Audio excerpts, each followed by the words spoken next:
On the island of Bali, in the village of Batuan, Wayan Madru has been making and selling masks for more than 50 years. They are used for traditional dances and are often sold as souvenirs too. This is what the world saw: artists without buyers, paintings without walls, a market that disappeared overnight and took the income of an entire creative community with it. But there is something the cameras missed. On this island, in a place called Batuan, in a compound that has housed artists for 3 generations, a man sat down every morning and kept painting. Not because anyone was buying, not because the tourists were coming back, but because he had been painting since he was 10 years old. And the brush does not care about the economy. His name is Idewo Gede Mandra, and this is his story. Tiang sebetulnya pertama kali sudah umur mulai belajar topeng tidak, tapi disuruh sama kakek, kamu jadi lukis. Umur 10 tahun sudah aktif, bisa menjual. Sekitar tahun 70-an sudah ini memasarkan bisa, karena tidak ada penghasilan apa, petani tidak gitu. Makanya saya aktif melukis. Kalau stil Batuan itu hanya kesabaran. Kalau jadi pelukis stil Batuan harus ada kesabaran. Beda sekali dengan abstrak, dengan modern itu beda. Lukis Batuan semua detail, laburnya detail, anunya detail, semua detail. To understand Idewo Gede Mandra, you must first understand his grandfather. Idewo Putukabus was not a man who learned his craft from a teacher. There was no teacher to learn from. It is said, and the family says it with complete sincerity, that the gods gifted him. He arrived at his abilities through some combination of innate genius and spiritual endowment. Pertama dia pencipta, tidak ada gurunya, itu anugerah dari Tuhan, itu seniman anugerah dari Tuhan, tidak ada guru.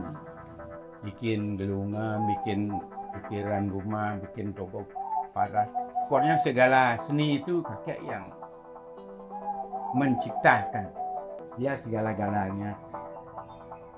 Makanya heran kalau kebudayaan kemari itu heran. Tapi sayangnya ya fotonya kakek tidak.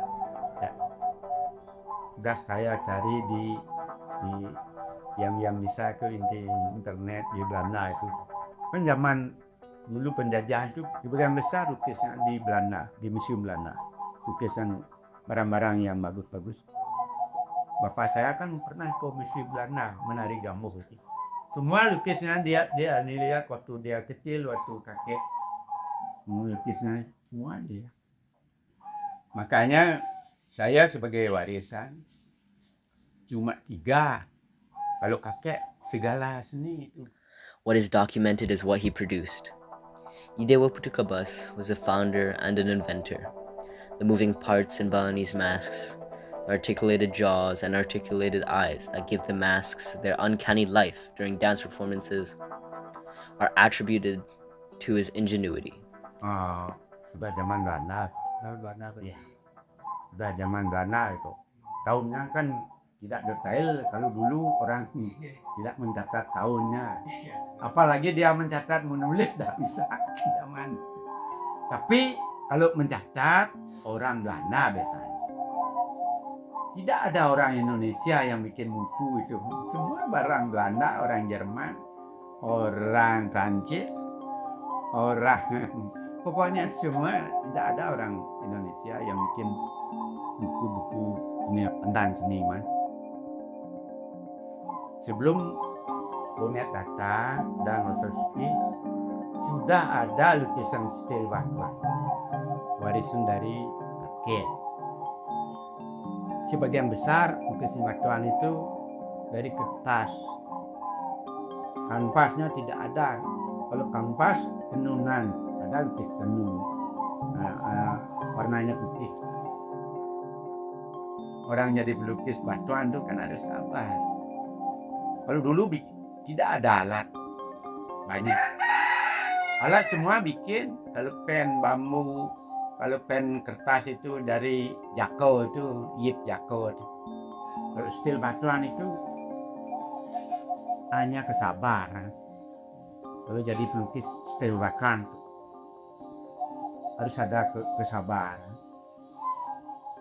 Beda sekali dengan abstrak, dengan modern itu beda. Kalau lukis batuan semua detail, ngelaburnya detail, anunya detail, semua detail. Saya harus berkarya itu sampai selesai. Misalnya kalau ini lupeng-lupeng yang belum dirot, belum diselesaikan itu kan istilah ini supaya ada untuk hias-hias, supaya ada perbandingan. Tourism built Bali's modern economy and nearly destroyed it in the same breath. It brought money, attention, and a global audience for Balinese art. But it also brought demand. And with demand, when it moves fast enough, flattens everything it touches.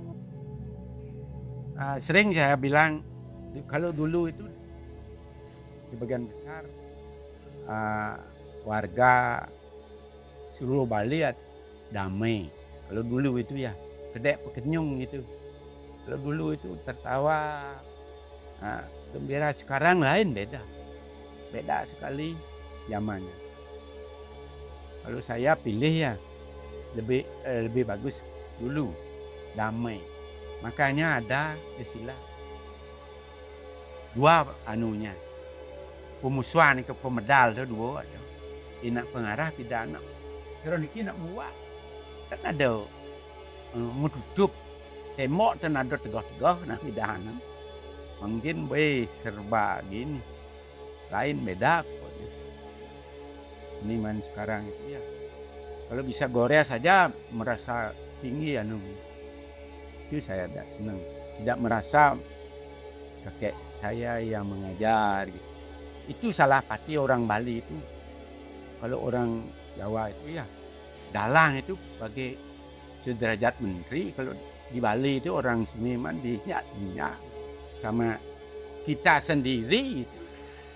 Mempengaruhi seni itu kan sebagian besar orang mempertahankan tradisi itu kan seperti Haji mempertahankan tradisi. Tapi orang-orang yang kolektor yang membunuh seni itu ya sampai sekarang ini kan tidak bisa dibilang mana yang dikasih penghargaan. Orang dagang dikasih penghargaan, orang seniman diabaikan. Seperti sekarang ya Arsop yang kaya-kaya, orang seniman mana ya. Kalau Arsop itu kan menjual karya itu pertimbangannya orang. Makanya hidup Bagus Made Nyoleng itu dendam dengan begitu. Orang tidak sebanding, tidak seimbang dengan yang bikin itu satu, yang dagang itu dapat untung 100. Haji kan pernah pameran di Ubud mencari lukisan Haji, dibilang orang meninggal. Saya orang sudah meninggal, dia bapaknya sudah meninggal. Padahal saya pamer sendiri melihat orangnya itu dah saingan ekonomi tidak sehat.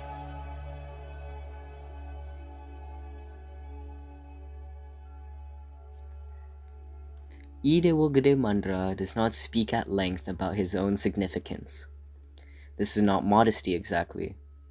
It is something closer to an accurate understanding of his place within a tradition that existed long before him, and will, if the work is done properly, outlast him as well.